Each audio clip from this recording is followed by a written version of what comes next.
जय हिंद। आज देखते हैं हिस्ट्री के दो महत्वपूर्ण टॉपिक को, जालियांवाला बाग हत्याकांड और रॉलेट एक्ट के बारे में। रॉलेट एक्ट को सबसे पहले हम लोग देखते हैं, यह भारत में कब लाया गया? 19 मार्च 1919 ईस्वी को रॉलेट एक्ट कानून भारत में लाया था। और किसके द्वारा लाया गया था? ये सर सिडनी रॉलेट के द्वारा भारत में लाया गया था। यह कानून लाने का एकमात्र उद्देश्य था, जो भारत में स्वतंत्रता के लिए क्रांति चल रही थी, भारत की आज़ादी के लिए क्रांति चल रही थी, उसको दमन करने के लिए ही यह कानून को लाया गया था। रॉलेट एक्ट के को एक बार यूपीएससी क्वेश्चन पूछी थी कि रॉलेट एक्ट का असली नाम क्या है? रॉलेट एक्ट का असली नाम क्या है? आप लोग कमेंट बॉक्स में इसका आंसर जरूर दीजिएगा।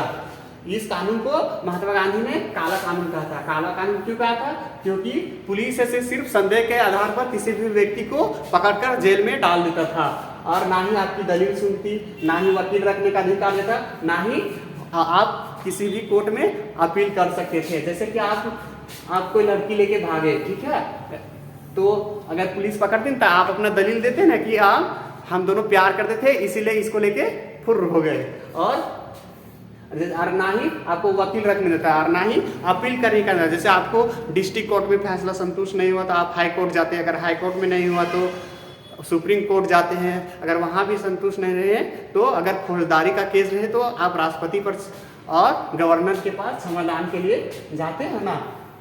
इस कानून के विरोध में महात्मा गांधी ने एक रॉलेट सत्याग्रह का भी शुरुआत किया, यानी कि रॉलेट आंदोलन का ही इन्होंने शुरुआत किया गांधी जी ने 1919 ईस्वी को।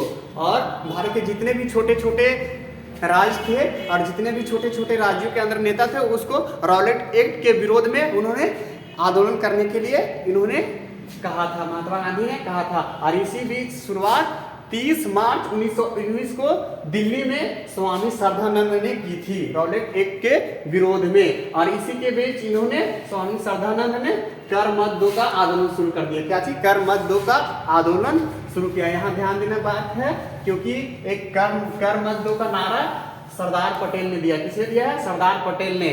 और एक और है, प्रतिनिधि नहीं तो कर नहीं, ये अमेरिका की क्रांति का एक नारा है। यहाँ कर से यहाँ पे 3 बातों का ध्यान रखिएगा, क्योंकि यहाँ पे क्वेश्चन पूछता है कि कर मत दो का आंदोलन किसने किया, शुरुआत की थी? स्वामी श्रद्धानंद ने। और कर मत दो का आंदोलन यहाँ सरदार पटेल ने। और प्रतिनिधि नहीं तो कर नहीं, ये अमेरिका की क्रांति का नारा है। और आगे देखते हैं हम लोग, यहाँ पे 6 अप्रैल को महात्मा गांधी ने पूरे देशव्यापी हड़ताल की घोषणा की। सभी को बुलाए कि ये देशव्यापी हड़ताल करेंगे। इसी के बीच 8 अप्रैल, इसके 2 दिन बाद को महात्मा गांधी को 8 अप्रैल 1919 ईस्वी को गांधी जी को गिरफ्तार करके बम्बे भेज दिया गया। अंग्रेजों ने सोचा ये बहुत फुरफुरा रहा है, इसलिए इसको जेल में डाल दो। और इसके बाद जो इस रॉलेट एक्ट का जो मुख्य केंद्र था आंदोलन का, वो पंजाब था। कहाँ था? पंजाब। जो मुख्य केंद्र था पंजाब था। और पंजाब के 2 दिग्गज नेता थे, जो डॉक्टर सतपाल और डॉक्टर सैफुद्दीन किचलू को गिरफ्तार कर लिया। गिरफ्तार कब कर लिया गया? 9 अप्रैल 1919 ईस्वी को गिरफ्तार कर लिया गया।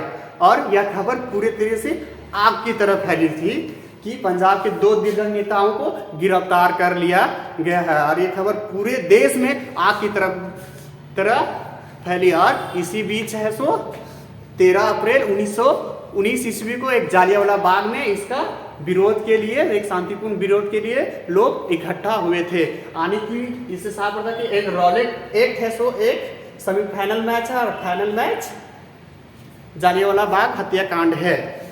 इसके बाद रॉलेट सत्याग्रह का जो मुख्य केंद्र था पंजाब, वहां से 2 प्रमुख नेता डॉक्टर सतपाल और सैफुद्दीन किचलू की गिरफ्तारी हो चुकी थी। और यह खबर पूरे भारत में आग की तरफ फैली थी। और इसी के विरोध में अमृतसर के जालियांवाला बाग में भारतीय लोग हैं 13 अप्रैल 1919 को एक वैसाखी का दिन था। वहाँ पे एक पंजाब का बहुत ही महत्वपूर्ण त्यौहार मनाया जाता है वैसाखी का। वहाँ पे इकट्ठा हुए थे। जब रबी फसल में जब गेहूं वगैरह की कटाई होती है, उस समय यह त्यौहार मनाया जाता है। और उस समय भारत को कंट्रोल कौन कर रहा था? Lord Chelmsford. पूरे भारत को लॉर्ड चेम्सफोर्ड उस समय पूरे भारत को कंट्रोल कर रहा था। और उस समय पंजाब का जो लेफ्टिनेंट गवर्नर कौन था? O Dyer. जैसे कि उस समय भारत को पूरे कंट्रोल कौन कर रहा है, चेक तो इस समय अभी भारत को पूरी तरह से कंट्रोल कौन कर रहा है, जैसे कि नरेंद्र मोदी कंट्रोल कर रहा है। उसी तरह पंजाब का लेफ्टिनेंट गवर्नर कौन था, ओ डायर। जैसे कि अभी क्या मुख्यमंत्री पूरे भारत का जो अभी नरेंद्र मोदी कंट्रोल थोड़ी नहीं है, वहाँ पे छोटे छोटे जो भी राज्य है उसमें मुख्यमंत्री है ना। और उस समय अमृतसर का जो सेनापति था आर डायर, उस समय समझ ली इस समय का डीएम, उस समय का डीएम समझ लिए अभी के तुलना में। और पंजाब के जो लेफ्टिनेंट गवर्नर थे कौन, ओ डायर। ओ डायर ने ही आदेश दिए थे, यानी से ओ से ऑर्डर होता है, यानी कि ऑर्डर से ही आदेश। आदेश कौन दिया था, आदेश दिया कि जालियांवाला बाग हत्याकांड में जाकर ओ डायर को, सेनापति को जो गोरखा रेजिमेंट से बिलोंग करते थे, उसको आदेश दिया कि जालियांवाला बाग हत्याकांड में जाके गोली चला। और वहाँ पे उन्होंने अपना सेना के साथ लेकर आर डायर पहुंचे और वहाँ पे जालियांवाला बाग में निकलने के लिए एकमात्र एक ही रास्ता था। और उस रास्ते पर जाके भारतीय लोगों से कहा कि यहाँ से 3 मिनट में निकल जाओ। और 3 मिनट में के बाद इन्होंने अंधाधुंध गोलियां चलाई और इस अंधाधुंध गोलियों में कई मासूमों बूढ़े लोगों को जान गई। और इसमें पे देखा जा सकता है तस्वीर में कि देखिए यहाँ पे ये गोली चलाया जा रहा है अंग्रेजों से, और इसमें भारतीय लोग पूरी तरह से इसमें गोली का शिकार हुए, पूरा गोली चला रहा है इन लोग। और एक जालियांवाला बाग में एक कुआं था और इसमें लोग इस गोली से बचने के लिए इस कुआं में डूब रहे थे, इस कुआं में। और इसमें है सो 140 लाश को निकाला गया था बाद में। और उस समय भारतीय गद्दार जो था वो हंसराज था, और यही है चोट्टा जाके बाद में सरकारी गवाह बना था। उस समय भारतीय गद्दार भी साले उस समय पैदा हुए थे। और लोग कहा भी जाता है कि दिल को तो चोट अपने ही पहुंचाते हैं, वरना गैरों को क्या पता कि ये दिल दुखता कैसे है। आजकल परीक्षा में यह भी क्वेश्चन पूछता है कि हत्याकांड के बाद त्यागपत्र कौन कौन दिया था, यानी कि जालियांवाला बाग हत्याकांड के बाद कौन कौन अपने पद को त्याग दिए थे। शंकरन नारायण ने वायसराय परिषद से त्यागपत्र, जो चेक्सफोर्ड का जो सलाहकार समिति का पद था उससे शंकरन नारायण ने त्यागपत्र दे दिया। गांधी जी ने केसरी हिंद की उपाधि को त्याग दिया था, और जमनालाल ने राय बहादुर की उपाधि को त्याग दिया था। और बंगाल के क्षेत्र से रविन्द्रनाथ टैगोर ने सरनाइट हुड की उपाधि को इन्होंने ठुकरा दिया था। ऐसी उपाधि को भाड़ में जा जिन मासूमों की हत्या ली गई थी। और यह खबर जालियांवाला बाग हत्याकांड हुआ पूरे देश में एकदम पूरी तरह से आग की तरफ फैला, एकदम पूरी तरह देश में पूरी तरह से विरोध हो रहा था। और इसी के विरोध में अंग्रेजों ने एक हंटर आयोग का गठन किया था। आज भी सरकार कोई गलत काम करती है या आज भी कोई घटना होती तो को आयोग को गठन किया जाता है। ये आयोग 10 साल बाद सूचना दे रहे किस कब क्या हुआ कैसे हुआ कोई पता भी नहीं चलता। इसी तरह है सो जांच आयोग का गठन किया गया था, हंटर आयोग का गठन किया गया था अंग्रेजों को। इसमें से 3 भारतीय थे और 5 अंग्रेज सदस्य थे, यानी कि 8 सदस्य थे। इसमें ओ डायर को निर्दोष साबित कर दिया गया कि ओ डायर को निर्दोष साबित कर दिया गया। और इसमें से महज 379 लोगों की मौत का आंकड़ा दिखाया गया था, और रियल में 1600 से भी ज़्यादा लोग मारे गए थे इस हत्याकांड में। और जब निर्दोष साबित दिया गया था तो ये ओ डायर है सो इंग्लैंड में पहुंचे तो उनको उपाधि के रूप में तलवार दिया गया था। ठीक क्या किया उन्होंने, तुमने भारतीयों को मार डाला था। इसी के विपरीत है सो कांग्रेस ने मदन मोहन मालवीय आयोग का गठन किया था। मदन मोहन मालवीय को महामना की भी उपाधि दी गई थी, और इसमें ओ डायर को दोषी ठहराया गया और इसको बोला गया कि आपने जल्दबाजी में डिसीजन लिया।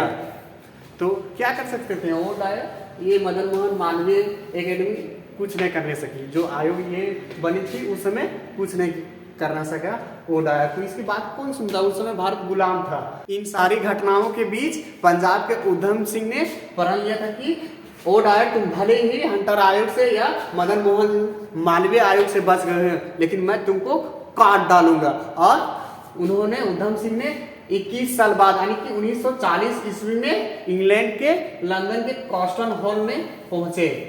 कॉस्टन हॉल में ओ डायर से मीटिंग कर रहे थे। और उस मीटिंग में है सो जैसा कि आप तस्वीर में देख रहे हैं कि यहाँ पे उधम सिंह ने किस प्रकार से बंदूक को लिया था किताब में पैक कर बंद करके।